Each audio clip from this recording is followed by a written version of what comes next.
I got the idea to start Amazon 16 years ago.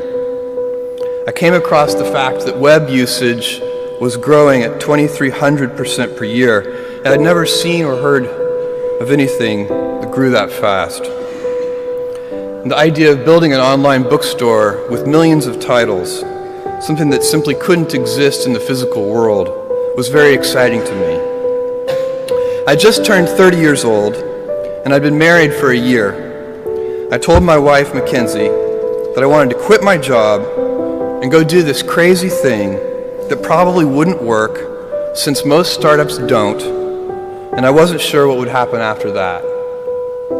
Mackenzie told me I should go for it. As a young boy, I'd been a garage inventor. I'd invented an automatic gate closer out of cement-filled tires, a solar cooker. I'd always wanted to be an inventor, and she wanted me to follow my passion. I was working at a financial firm in New York City with a bunch of very smart people, and I had a brilliant boss I much admired. I went to my boss and told him I was going to start a company selling books on the internet. He took me on a long walk in Central Park, listened carefully to me, and finally said, "That sounds like a really good idea, but it would be an even better idea for someone who didn't already have a good job." That logic made some sense to me, and he convinced me to think about it for 48 hours before making the final decision.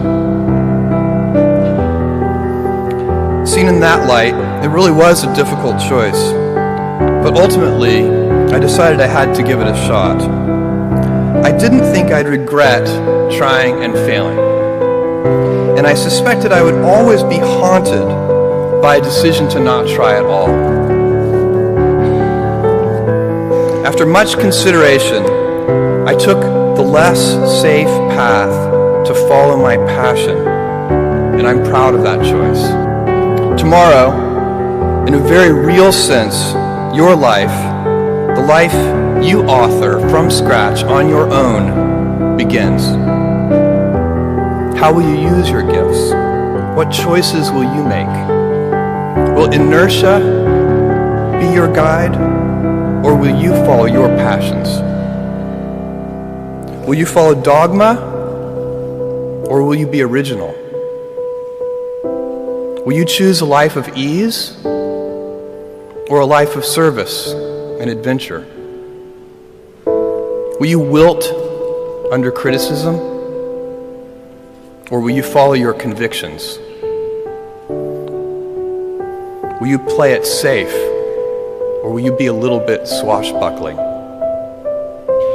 When it's tough, will you give up, or will you be relentless? Will you be clever at the expense of others, or will you be kind? When you are 80 years old, and in a quiet moment of reflection, narrating for only yourself the most personal version of your life story, the telling that will be most compact and meaningful will be the series of choices you have made. In the end, we are our choices. Build yourself a great story.